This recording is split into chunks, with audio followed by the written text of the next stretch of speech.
28 away from 7, 6.8 degrees, 21 and sunny. Don't forget to footy tomorrow night. Can't wait. First versus second. And part of the Channel 7 commentary team has just waltzed into the studio and done a gym session, may we add. And we talk of Daisy Pearce. Morning to you. Morning, guys. Oh, look at it. Sorry about that. Turn it, Mike. So that's what I ask. My simple things in life. Right. Morning, everyone. Gym session. What time were you at the gym? 4:50 alarm. The biggest streak in town came to an end on the weekend, but mine's still alive, so I've got to keep it going. Freo supporters would be slightly less excited about mine, but it's keeping me happy, so I wasn't going to let the 6:30 radio stint stop me from getting in there. Nice work. Don't miss the match of the year. First place Dockers take on the second place Swans. It is, of course, on 7 and 7. Plus, we're going to talk about all things footy.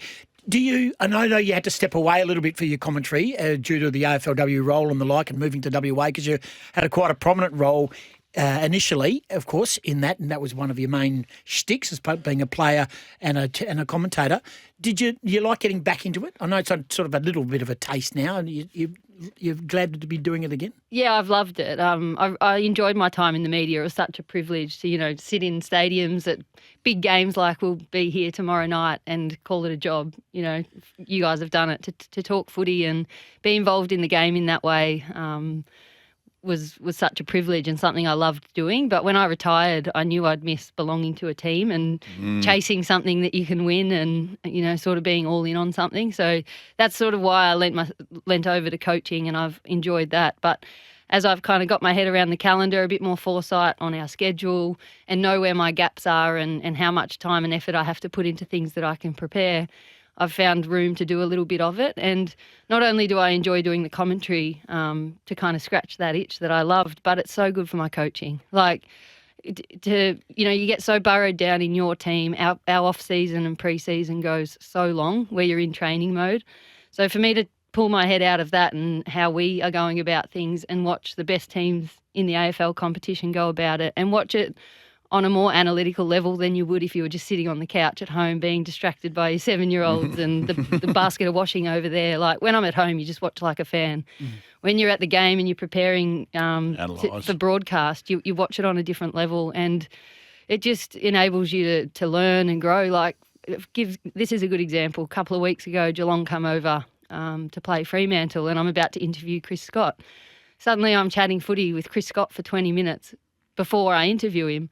And hearing his strategy of how he's going to go about a few different things, it just opens your eyes to so many different things. It's the best PD in the world for my coaching. And you've come a long way in regards to that sort of stuff, because if I remember rightly, when SEN in the true sense restarted or booted up, you used to do a Sunday morning Auskick show and interview kids who were going off to Auskick and who they played and did they like kicking a goal. Did you do that yourself? Yeah, it was your own little show, wasn't it? It existed before I started taking it. But, yeah, it was a show they had on SEN in Melbourne with the kids. And I tell you what, they're the hardest interviews you'll ever do. Wow. I love them, and some of them were fantastic. We had a few regulars that would, you'd be happy to see on the call list when they popped up and you knew there's talk. 10 minutes. Yeah, they're going to talk. But beyond that, it was hard going at times, so it was a good place to cut your teeth. And also Jared Waitley. You worked alongside Jared. You were a regular on his show as well. Again, someone we all learn from, even someone in the back end and almost at the very end of media career. I still learn stuff from Jared and the way he sees football and the way he expresses the game. Yeah, absolutely.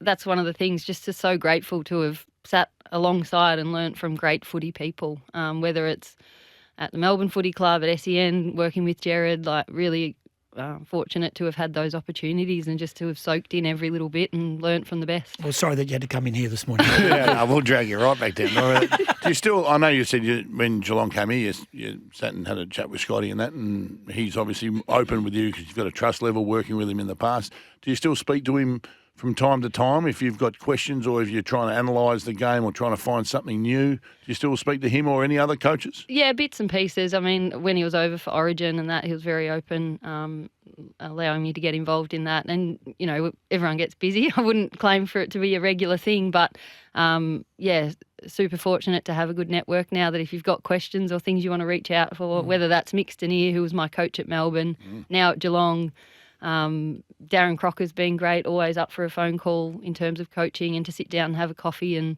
show me how he goes about things. You know, people are a lot more open than probably what the public would imagine. Often the narrative is how protective people are of their IP. I think the best coaches are actually so confident in their craft and their understanding that it's not about, you know, a blueprint of this is the game plan, but the people management side of things and the art of making adjustments on the run. Like, the best are the most open and generous with what they're prepared to share with you. You the same? How many people ring you? I'm not going to claim to be the best, but I do try to sort of pay it forward. Like, I know I got the opportunities I did because people were generous with their time and intel, and, you know, I try and do the same. Like, I do a bit of work with WA Footy over here, and they've got a great program trying to accelerate females who want to coach at the elite level, and, you know, we've been able to give them great access at West Coast, a couple of structured sessions where they come in and we run theoretical topics, whether it's about interviewing for coaching jobs or how you interact with your high performance managers and all those kind of things that are part of the gig when you go to the next level. But we let them come out at training. They've been in on our match days, all of that kind of thing. I'm not too protective because, you know, if people want to pinch it and take it and grab ideas, we'll go for it. Means it's good. Yeah. So that being said, now we're going to get our teeth into Fremantle and Sydney after the break. But before we go to the break, an issue that has been raised here on this very show that I have with your football club and your team and your media department was your team photo day. Oh, I've raised it. You're in strife here. The AFLW team photo day. Oh, it does. That you'd have your best player. I've got a few issues with it too. You would have your best player, Oh, yeah, let's not start with her. on the left edge of the middle row, cast. It was like she'd paid for the opportunity to have a photo with the team.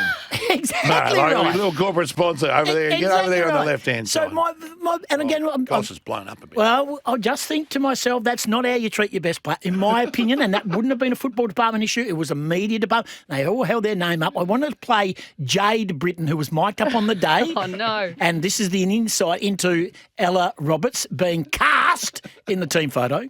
You put your All-Australian player on the end. Oh, and everyone's just standing on your paper. Ella, I don't know who you've pissed off in the media department, but you are chronically on the end of this road. Yeah. I think Jade nailed it right there and then, and well done to the media department for throwing it out there because it could have easily been swept under the carpet. She could have been standing behind the captains, next to the vice captain, or whatever. What is going on? You're the boss. Tell us. Not my areas. Have you had a falling out with Ella Roberts? No, Let's start us far from. I don't think so, but no, not my areas. Maybe it's, sounds like Jade's just trying to bring her back down. But no, Ella's a star. She's a star. Yeah, Where you at? she'll do her best work front and centre in the next couple of weeks. No Don't worry about team photo day. No one's taking it worse than Goss. Don't worry about it. It's an insight into what Goss valued. a I big didn't fan. even notice. Yeah. I was always in the back row. Tall, geeky guy in the middle row. I just saw as the photographers come in, had no idea, and go, heights. You're over there.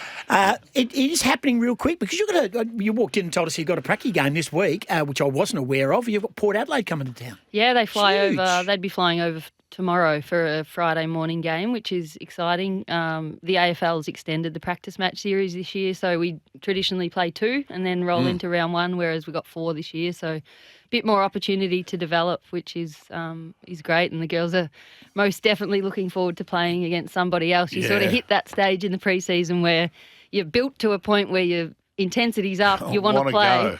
And it sort of crosses over with the level that you actually want to go against your teammates for about 2 weeks. So And there's nothing better. Like, you can pre-season your backside off, but there's nothing better than match practice. Yeah. Than getting out there, getting the hit, getting up again, going again, working out things that you've been trying to implement over the off-season. Nothing better. Nah, absolutely. What we need to remind ourselves of was, fantastic performance on the weekend.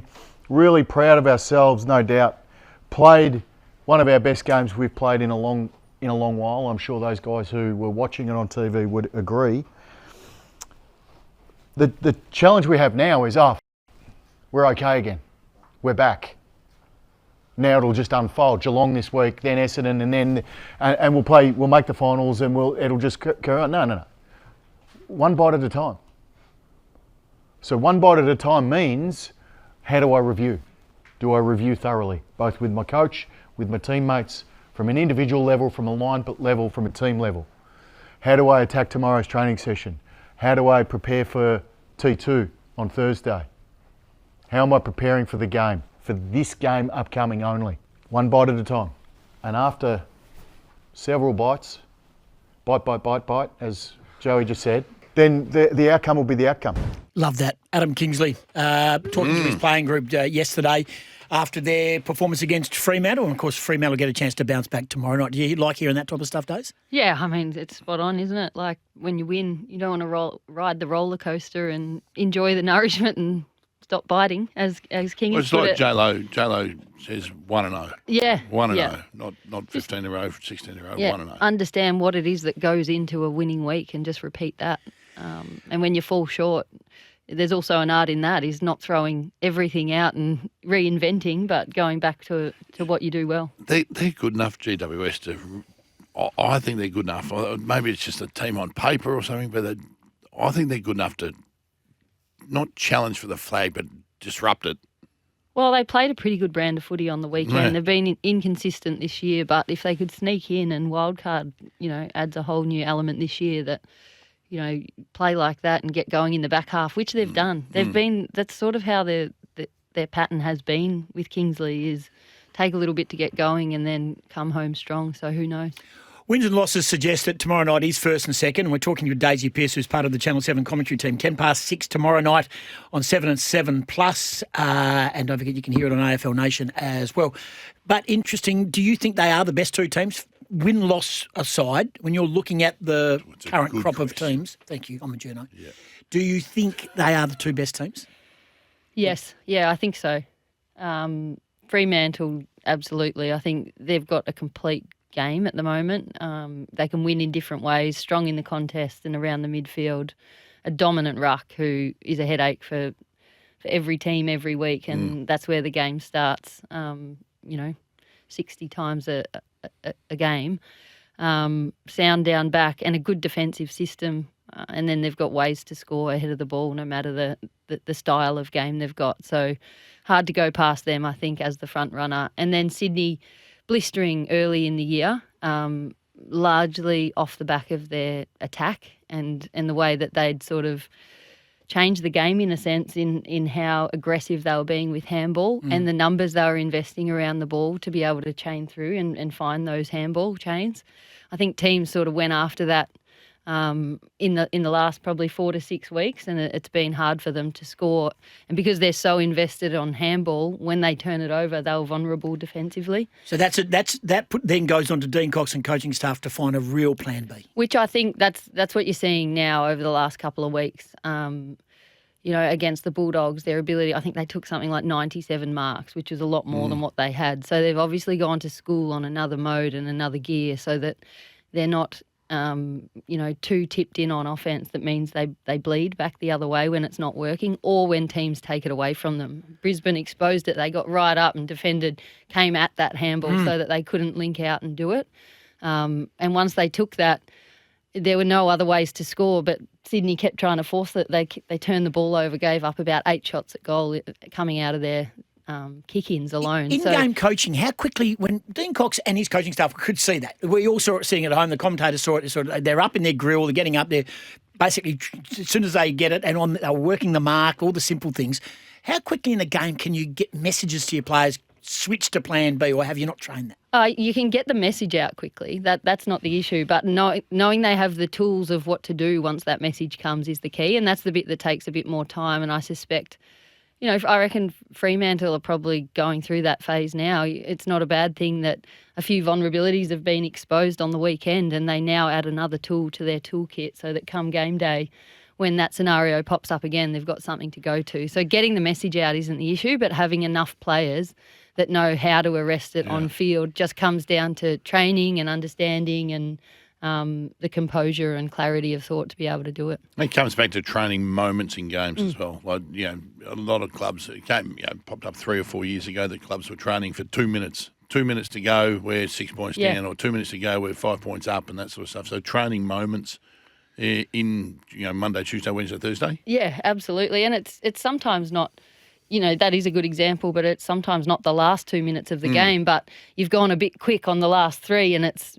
exposed your defence and you're knackered and you can't set up properly. So sometimes better than a message coming out and players then being able to respond is leaders on field being able to sense that and get the message through to each other and just make a decision to go back on their mark, take 7 seconds and take the contest so that you get a stoppage. It's sometimes just a little 20-second break in play like that allows people to get a breath in and then get back in the position that they need to be in so there's not holes in the game. 6:10 tomorrow night, Thursday night footy, Sydney versus Fremantle, 7 and 7 plus Daisy Pearce, part of the commentary team. I'm using all that stuff tomorrow night.